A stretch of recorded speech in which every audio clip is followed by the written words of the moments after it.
and welcome back to our cottage garden. I'm going to give you a full tour today.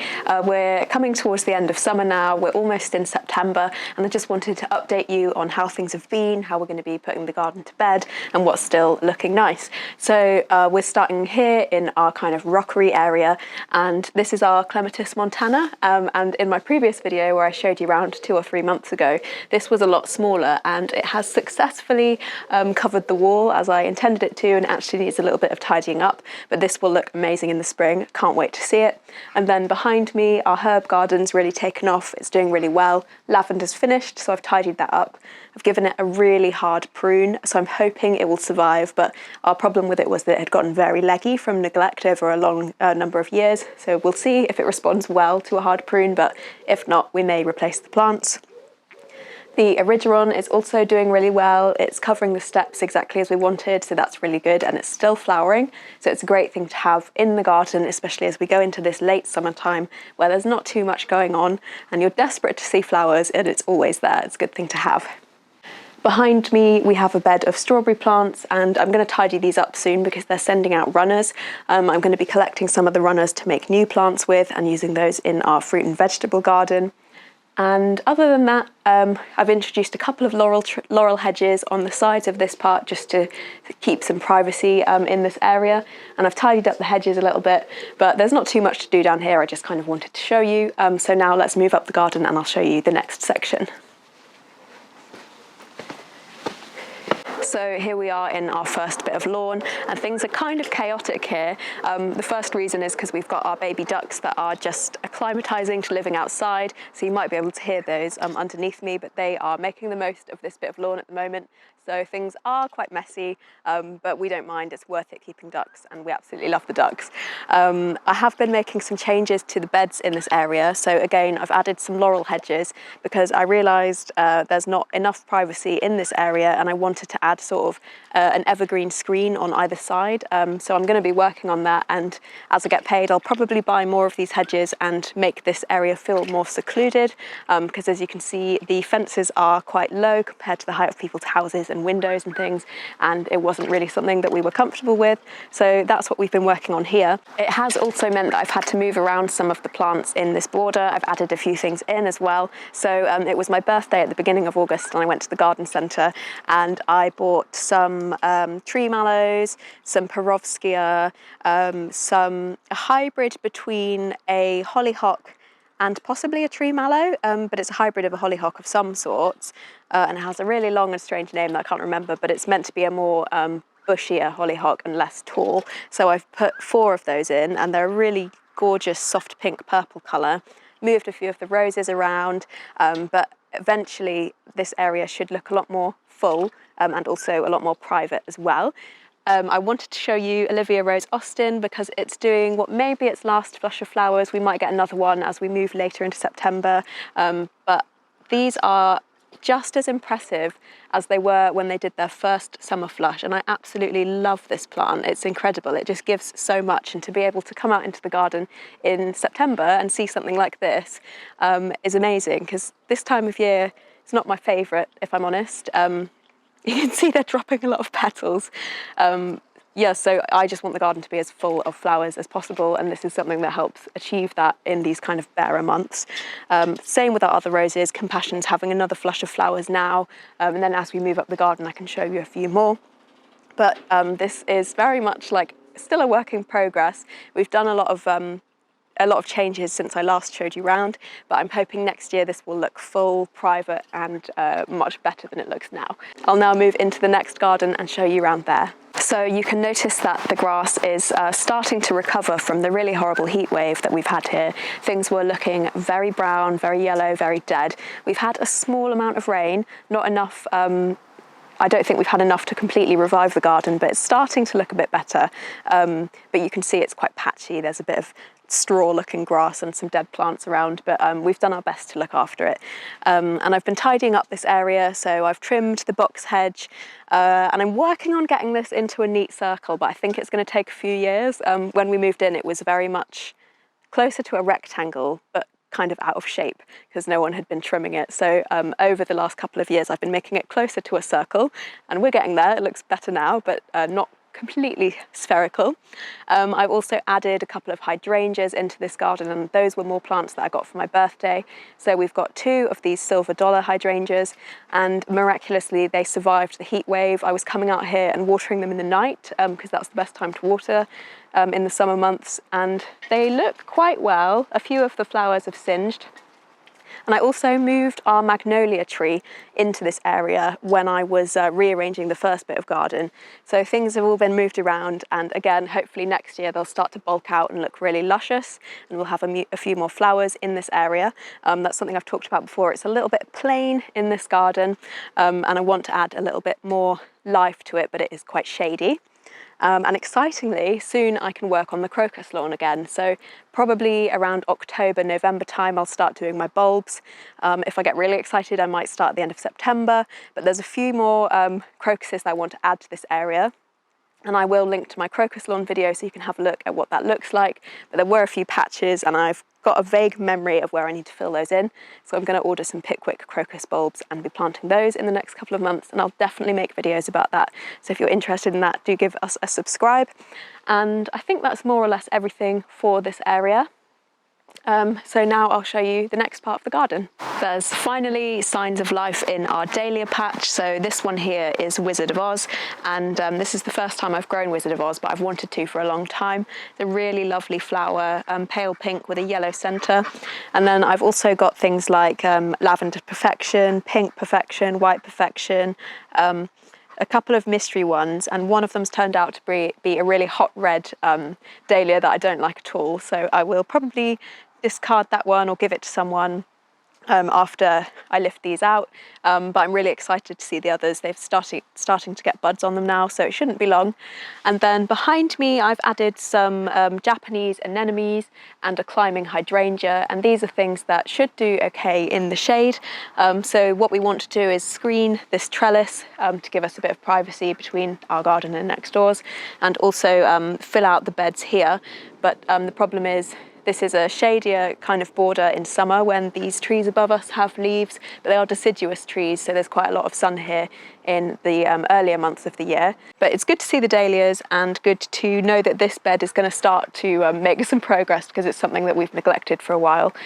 So good to get the birthday plant haul and start adding things back into the garden. A little duck update for you. So our adult ducks have gone really relaxed. I think their mating season is coming to an end now, and our male has chilled out a lot. He's normally quite aggressive over the summer months, and then into September he just calms right down, and he's the same as the girls.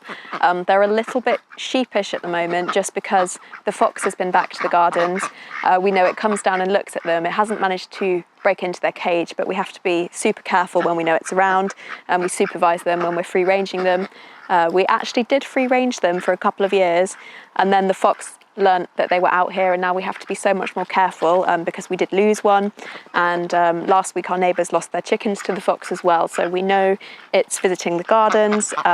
So I think they're a little bit on edge because of that, and they're also molting, so they're a little bit tired, a little bit scruffy, and they're just chilling out. But it's nice to have them out in the garden. Another update for you is that I have launched a Patreon. So I had a couple of requests asking if I could make one. So I made one last week, and if you join us on Patreon, you can have early access to the videos. There's polls, so you can let us know what you'd like to see in future videos, and you can also download wallpapers that I've made from my photography as well. So thank you so much to everyone that's chosen to support us, and if you'd like to do so, the link will be in the description.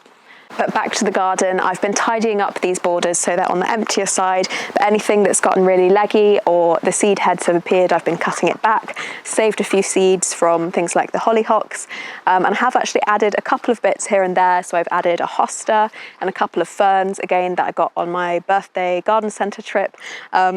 So starting to work on these, but there's just so much space. Everything's going to take a really long time, but I do feel better now that these are starting to look tidier. One thing that we have at the moment in flower are the perennial sunflowers. I think these are called Lemon Queen, but I have to check the exact variety, but they're massive. So this is only our first year of having them in the ground. I planted them last winter. And they're huge, lots of flower heads on there and very popular with the pollinators, so that's really nice to see. The echinacea are still doing really well. We've got roses doing really well, and we've got some sweet peas, and I'm going to be saving some seeds from the sweet peas. And I'd be interested to know if anyone has saved sweet pea seeds from the perennial varieties, whether the children plants will also be perennial, because that's something that I want to try. And I've been cutting back the hollyhocks because they got excessively tall. I don't know exactly how tall, I'd say maybe like 2 meters or so, and they were flopping over. So I've cut those back and kept some of the seeds. I will be thinking about tulips in these borders soon as well. So I'll link to a video where you can see the tulips that I had this spring. I actually left them in the ground, and they are repeat flowering varieties, so they will return, but I definitely want to add something more subtle to these borders because the tulips we have in there are bright red. So I think I will either add maybe some white tulips or some green tulips, but that will be something that I'm working on very soon, and I can't wait. But now let's look at our fruit and vegetable garden. Summer fruiting raspberries have finished now, so I've cut back the canes, and then these new canes will be the ones that will give us fruit next year. So I will start tying these in when they get long like this one. And my favourite way to train them is to do them in little hoops. So I pull them down like this, and then I will use string to attach them to this wire fence that I've put in. So that's something I'm going to be doing soon, because as you can see, they've gone absolutely crazy, but hopefully that means next year we're going to have a good raspberry harvest. We had more than enough this year, so anything more will be amazing. Maybe we'll have to freeze them or make smoothies just so we can use them up. And the blueberry bush is also looking amazing. There's some gorgeous ripe blueberries on there. I'm going to pick those now. They are delicious. I'd highly recommend growing them if you don't. Again, same story with the strawberries. They've got runners everywhere, so I'm going to tidy that up. But I've started this bed clearing it, and then I just need to tie things in and make it look nice. But one of my favourite things to do when the season comes to an end is get things looking really tidy, and then through winter when growth is quite stagnant, you have some really nice shapes and structures in the wood of these plants, and I think it's a really nice feature just tying them in interesting shapes to add a bit of winter interest. I do the same with roses. I train them in weird hoops and curls and interesting shapes just so there's something to look at in the winter. So we should be looking good next year for raspberries. That's a good thing. Let's go into the vegetable garden where we have made a few changes. So here we are in our vegetable garden, and in the last couple of videos I've showed you the beds that we've put in, and we've raised the height, we've added paths. Don't be fooled by how autumnal it's looking in this garden, because it shouldn't be looking this autumnal this time of year. It's to do with the heat wave, and it's caused a lot of stress on the trees, and way too many of them have dropped their leaves early, which is why the floor is covered in these leaves from the birch tree which is behind us. The same things happened in the orchard. I've lost a lot of leaves on the pear trees. One of them looks like it's just about survived, but it really did look damaged a few weeks ago in that heat wave. It was quite stressful watching it. But thankfully, I think the worst of that's over for now. So things are going into shock or recovering slightly before we have actual autumn. We've ended up with this amazing mulch anyway, so we'll be making the most of that and moving the leaves onto the beds. But I wanted to show you how we're filling up the raised beds, because it would obviously cost a fortune to buy this much compost. So the method we're doing, I can't pronounce it, it's called hergelculture. Please correct me on the correct pronunciation for that. But the logic is you fill about 40% of the bed with logs from trees that you've been cutting down, a little bit more with sticks, and then softer compostable materials like straw, grass cuttings, wood chip, and then a thin layer of compost or topsoil on top. So in this bed you can see I've started doing that, and I will be doing it for all of the others. But because these are perennial plants, I've got to be careful with how I'm doing it. So this is the easiest one to start with, because we've got this really well-established perennial kale. I added a layer of logs, and you can see I've added all sorts of compostable stuff. And my next step is to finish it off with some topsoil or actual compost. We make our own compost, so that will be ready in a couple of months' time. I can bring that in and finish that off, and I think it will look so much better. It will look a lot more finished. And then I'll be moving on to doing the same with the other beds. But they'll be a little bit more tricky because I'll have to pull out my perennial onions and replant them in the top layer. But the things like asparagus, we actually planted these far too shallow anyway, so I think they'll benefit from a big thick layer above them. But I just want to be sure they can handle having about 50 centimetres above them. I'm not sure if they can or not, so I don't know fully what to do about the asparagus beds, but everything else I will be raising the level of soil in there through this method. And it's really cool because as the material breaks down, it will release nutrients into the soil. So it's like a long-term kind of structure, which is really cool. And finally, here we are in the orchard, and in the next few days I'm going to be giving this its once yearly cut back. You can see there's quite a lot of overgrowth here and things like brambles that we need to get on top of. And every year I cut these back, and I think I've got on top of it, but because I'm not taking the roots out, they always return. So I'll be cutting this back soon, but I'm not quite ready to do it because I can still hear that there are a lot of insects in here and I don't really want to disturb them, so I have been putting it off. But once a year we cut this back, and then I can add more bulbs for the pollinators in spring. Again, you can see this in our video that I filmed in early spring, so I'll link to that here. You can see the daffodils that we grow here, and I'll add more things like crocuses, we've got bluebells, and I will just continue to build up the stock of spring bulbs in this area once I've got it cut back and tidied up. But it also just looks like it needs a tidy, as I'm sure you can see, so I'm really looking forward to getting on top of this. I'd like to add a few fences in here and there eventually as well. And it looks like it's almost time to harvest our apples. So they're not fully ripe yet, should be in the next couple of weeks, but it's usually around September time. Same with the pears, I think we'll have to harvest those soon. I just had the most amazing fig, but I didn't film it because I was so excited to try it from the fig tree. It was perfectly ripe, and it was the only one on there that was quite big enough to eat. But there are a few smaller ones on there that I'm hoping will ripen. Maybe we'll get to eat those this year as well. So stay tuned if you want to watch our apple harvest, and I'll show you some of the things that we do with those as well and how we store them. But that should be coming up in the next few weeks. And thank you again for watching. Please give us a subscribe if you enjoy these videos, and you can watch our garden develop over the years. Thanks for watching, and see you next time.